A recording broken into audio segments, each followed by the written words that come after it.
আসসালামু আলাইকুম, very good morning বন্ধুরা, ওয়েলকাম টু মাই চ্যানেল আমার বাসা। আর সকালবেলা আপনাদেরকে এই বেল ফুলের শুভেচ্ছা জানিয়ে শুরু করছে আজকের দিনে ব্লগটা। সারাদিনে ছোট ছোট টুকরো টুকরো ঘটনাগুলো আপনাদের সাথে শেয়ার করব। আশা করি আপনারা সাথে থাকবেন। আর আমার চ্যানেলটা প্লিজ সাবস্ক্রাইব করতে ভুলবেন না, লাইক শেয়ার অ্যান্ড কমেন্ট, আর পাশে বেল আইকনটা প্লিজ প্রেস করে দিবেন। আর আমার চ্যানেলে ভিডিও যদি আপনাদের ভালো লাগে, কোনো কমেন্ট থাকে, প্লিজ অবশ্যই অবশ্যই আমাকে জানাবেন কমেন্ট বক্সে। আমি চেষ্টা করব সবগুলো কমেন্টে রিপ্লাই করতে। এই যে দেখুন, সকালবেলা জাস্ট ঘুম থেকে উঠে দরজাটা খুললাম আর দেখি ও এসে এখানে শুয়ে আছে। ওই কিছুদিন আগে ও 3টা বাচ্চা দিয়েছে আর এখন আবার ও প্রেগনেন্ট। দেখুন,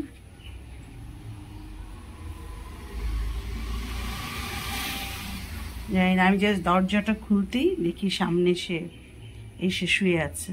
মনে হচ্ছে যে এখনই ওর বেবি হয়ে যাবে। আর ওকে দেখে খুব ক্লান্ত মনে হচ্ছে, যে খুব এক্সস্টেড হয়ে আছে।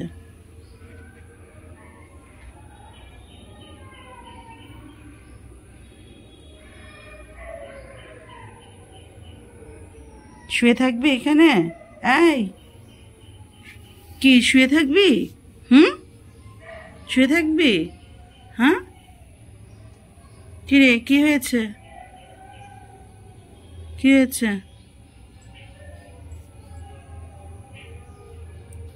মনে হয় খুব অস্বস্তি ফিল করতেছে ও।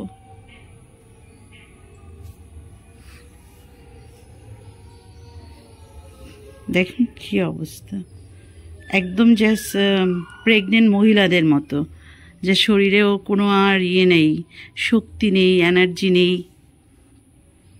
প্রত্যেকটা প্রাণীরই সেম।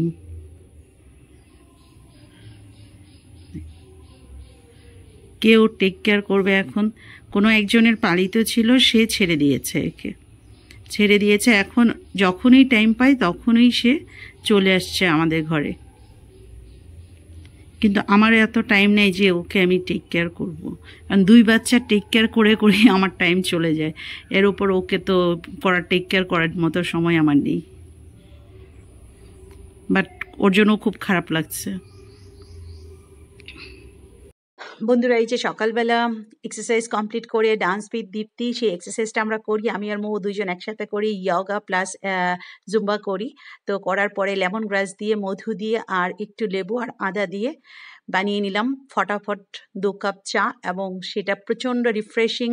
এবং এই চাটার মধ্যে প্রচুর পরিমাণে অ্যান্টিঅক্সিডেন্ট আছে। এই চাটা আপনারা খেতে পারেন, দারুণ রিফ্রেশিং লাগে এই চাটা। আর এটার মধ্যে আপনারা চাইলে জিঞ্জার, ড্রাই জিঞ্জারও ইউজ করতে পারেন। অফিসে কাজ শেষ করে চলে আসলাম এখানে হোমস্টেতে। গোলাপ গাছটা দেখুন যাচ্ছি, তো ভাবলাম একটু ভিডিও করে নিই। দারুণ অনেকগুলো ফুল ফুটেছে, কিন্তু ফুলগুলো অনেক ছোট ছোট হয়ে গেছে এই সিজনে, গরমের কারণে, অতিরিক্ত গরম সেই জন্য। তবে একটু স্প্রেও করতে হবে, পাতাগুলোতে একটু পোকা ধরেছে মনে হচ্ছে অ্যাকচুয়ালি পোকা ধরেছে। আর এইখানে এই জবা ফুলগুলোতে, জবা গাছগুলোতে ফুল ধরা শুরু করেছে, মোটামুটি লাল জবা, অন্যান্য গোলাপি জবা ধরছে। আর দারুণ হাওয়া দিচ্ছে। আর এই পেয়ারা গাছের পেয়ারাটা বেশ বড় হয়ে গেছে, খাওয়ার যোগ্য হয়ে গেছে, একদম ঠসঠসা কচকচে। তো পেয়ারাটা তুলে নিচ্ছি, খেয়ে নিব আজকে। শুকনা লঙ্কার গুঁড়া আর নুন দিয়ে পেয়ারা খেতে কিন্তু দারুণ লাগে। জাস্ট এসে হোমস্টেতে ঢুকলাম, এর মধ্যে শুরু হয়ে গেল অঝোরে বৃষ্টি, ঝুপঝুপ ঝুপঝুপ করে বৃষ্টি পড়ছে। দারুণ একটা ওয়েদার। এই ঝুপঝুপ বৃষ্টির মধ্যে এখন মাথায় লাগাবো না, কারণ সাদা চুল বেরিয়ে গেছে, সাদা চুলগুলোকে কাভার করতে হবে। তো সেই জন্যই আজকে করবো বার্গেন্ডি হেনা। আর এই বৃষ্টিটাকে এনজয় করবো, তাই তোমাকে দেখে নিচ্ছি যে তোমার আমি দুজন একসাথে মিলে পেয়ারা খাবো, প্লাস বৃষ্টি এনজয় করবো বারান্দায় বসে। আর পূজা হচ্ছে, মাথায় হেনাটা লাগিয়ে দিবে। ওইদিকে অঝোরে বৃষ্টি হচ্ছে, এদিকে আমি আর সোমা মিলে আমরা বৃষ্টিটাকে এনজয় করছি, সাথে চুলে হেনা করছি, পেয়ারা খাচ্ছি। It's really amazing rainy day. এখন শুরু হয়ে গেছে শিলাবৃষ্টি, এই তো শিল পড়ছে।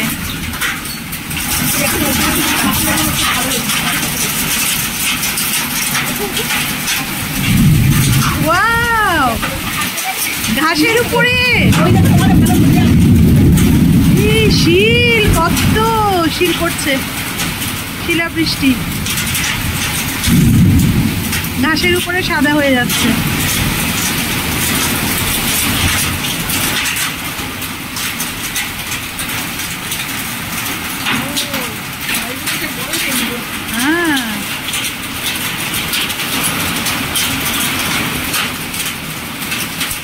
শিলের শব্দ, সব শিলাবৃষ্টি অঝরে হচ্ছে। Wonderful wonderful.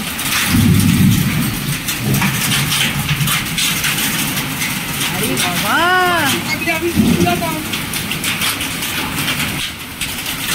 পুরো বাগান শিলে ভরে গেছে। সবুজ ঘাসের উপর সাদা সাদা শিল পড়ছে কন্টিনিউ। হ্যাঁ পুরো দেখুন দেখুন কি পরিমাণ শিল পড়ছে।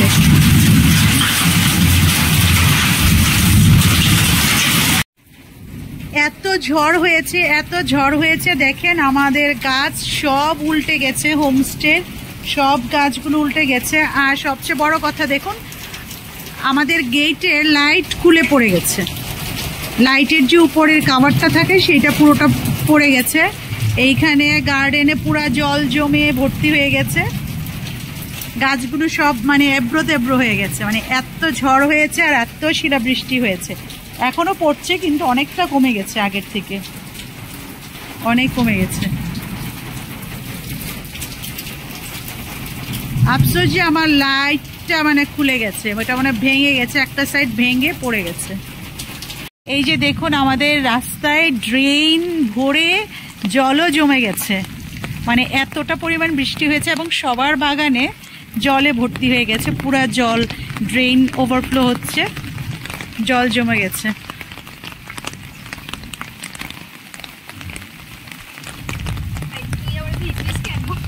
ও সাথে সাথে যাবে। এই আমাদের রাস্তাতে যাওয়ার পথে, হোমস্টে থেকে শান্তি রচনায় যাওয়ার পথে রাস্তার মধ্যে পুরোই জল। জল পেরে পেরে এখন যেতে হবে।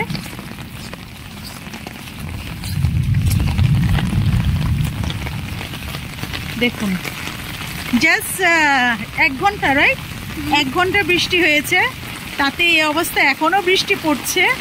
আজকে মনে হয় সারাদিনই বৃষ্টি পড়বে।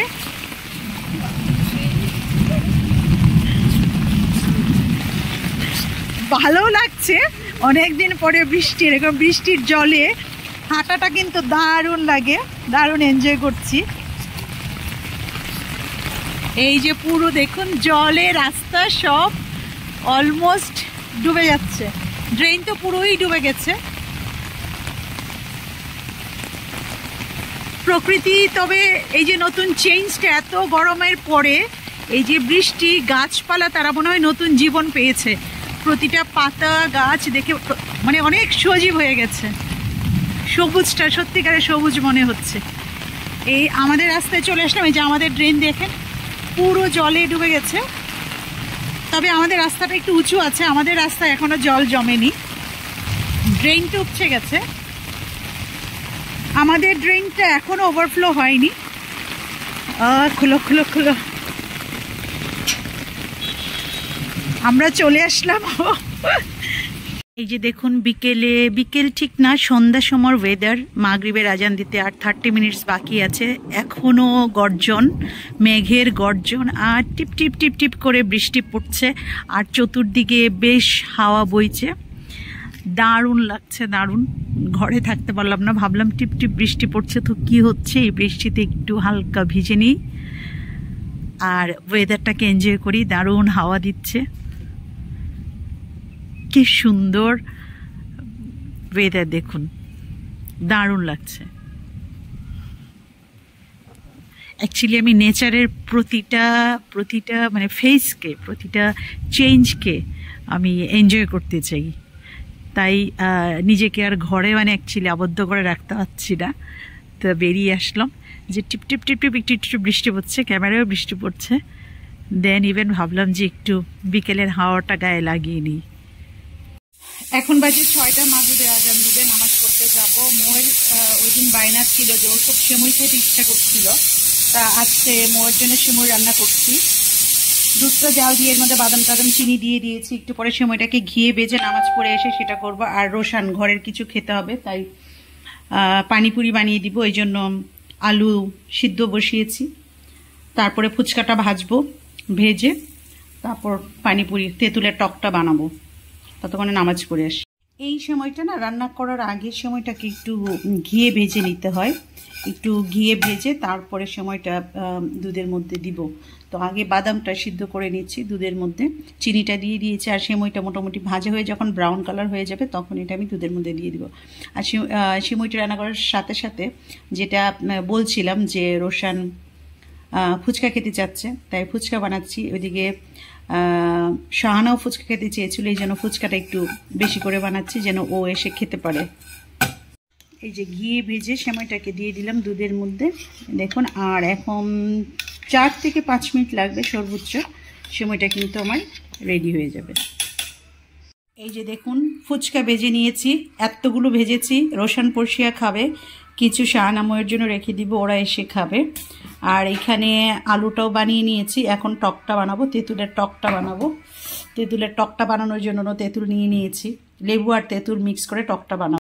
দারুণ মজার লেবু আর তেঁতুল দিয়ে টক বানিয়ে নিলাম, যেটা কিনা ফুচকা দিয়ে খাবে সবাই। আমার ছেলেমেয়েরা দারুণ এনজয় করে, এক বল ফুচকা দিয়ে দিলে পুরো খেয়ে নেয়, আজকেও তাই করবে।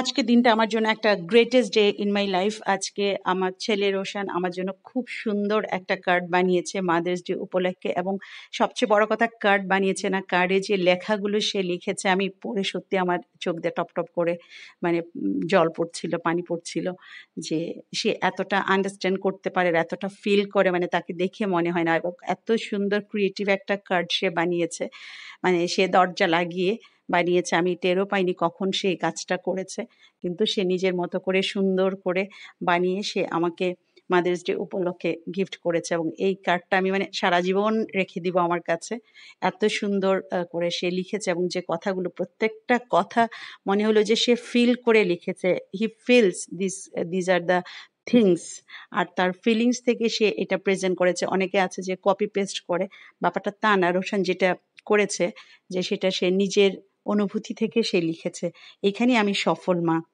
আর আমার মেয়ে বানিয়েছে একটা ডিজিটাল ভিডিও, তার সাথে আমার ছোটবেলা থেকে বেশ কিছু ফটো দিয়ে সে সুন্দর করে ভিডিওটা লিখেছে। এবং ভিডিওটার উপরে যে সে রাইট আপটা লিখেছে, সেটা যখন আমি পড়েছি আমার কাছে মনে হয়েছে সারা জীবনে মানে আমি যতটাই না কষ্ট করেছি বা স্যাক্রিফাইস করেছি বা কম্প্রোমাইজ করেছি হোয়াট এভার, বা এইটুকুন আসার পিছনে যে I am the mother of 2 children and I really feel proud and so blessed by God যে আমি এইরকম একটা মেয়ে আমি পেয়েছি এবং এরকম একটা ছেলে আমি পেয়েছি যে they can understand me fully and they can feel me and they can feel my pain, agony, my happiness and my sadness, everything they can understand. এইখানেই আমি as a mother হিসেবে সফল।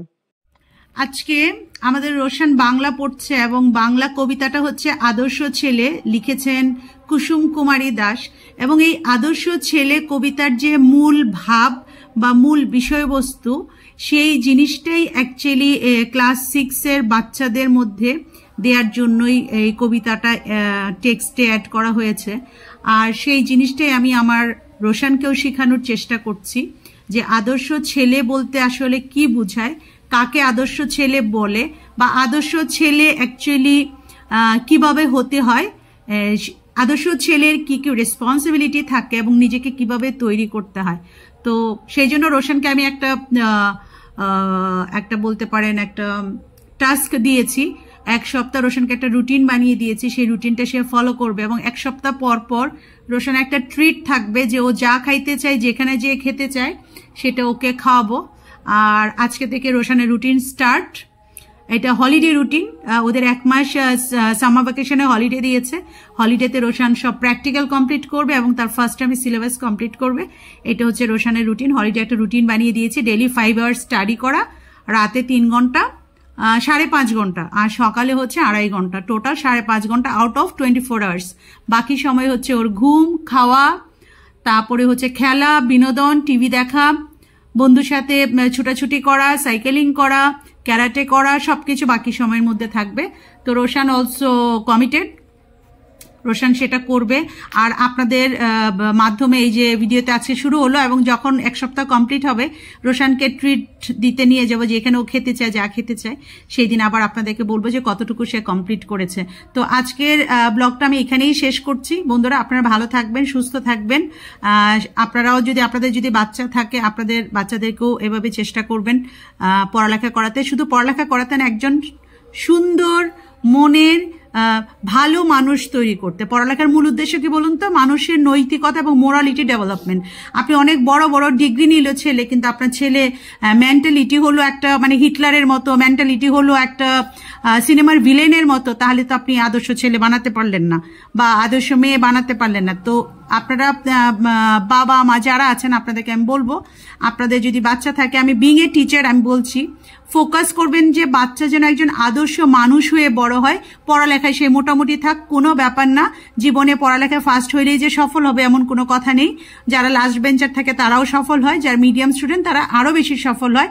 তো সেইটাই আমি আশা করব সকল প্যারেন্টকে, আপনারা আপনাদের বাচ্চাদেরকে পড়ালেখার ব্যাপারে যেটা ফোকাস করবেন যে একজন ভালো মানুষ হওয়া। তো আপনারা ভালো থাকবেন। এখানেই আমরা বিদায় নিচ্ছি। Good night. আর আমার চ্যানেলে ভিডিও আপনাদের ভালো লাগলে আপনারা প্লিজ চ্যানেলটাকে সাবস্ক্রাইব করবেন, লাইক, কমেন্ট, এবং আপনাদের যদি কোনো মূল্যবান মন্তব্য থাকে আপনারা আমার সাথে শেয়ার করতে পারেন। আমি অফকোর্স রেসপন্ড করব। Thank you.